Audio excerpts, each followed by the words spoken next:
স্বীকার করছো না? আমরা গোপন সূত্রে জানতে পেরেছি যে শিপনের সাথে তার একটি সমকামী সম্পর্ক রয়েছিল। এটা কতটুকু সত্য? মানে সমগামী বলতে বুঝি। সমকামী বুঝো না, একজন আরেকজনের ছেলে ছেলে তো আর একটা কথা আছে না যে একসাথে থাকতে থাকতে কাম হয়ে যায়।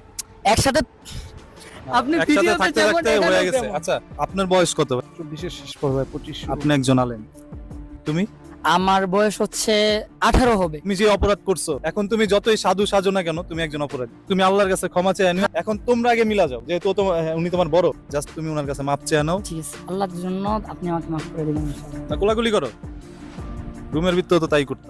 এই যে আপনি যে ওর পাল্লায় পরে এগুলো করছেন, ভবিষ্যতে আর কেউ যদি বলে চুল কালার করেন, দাড়ি কালার করেন, নিচের গুলো কালার করেন, করবেন? দুনিয়ার লোভ বা এটা আলেমদের ভিতরে আছে, স্বাভাবিক মানুষের ভিতরে থাকবেই, স্বাভাবিক। এটা অনেক আগে আদি আমল থেকে মেয়েদের প্রতি একটা লোভ থাকে। সবার ক্ষেত্রে আমি বলবো ভাই, আসলে আমি যে কাজটা করছি ভাই, আমি ভাই বেঈমান হয়ে গেছিলাম। আমি কালেমা পড়ে তওবা ইস্তেগফার করে আবার ভাই ক্ষমা চাইছি আল্লাহ তাআলার কাছে।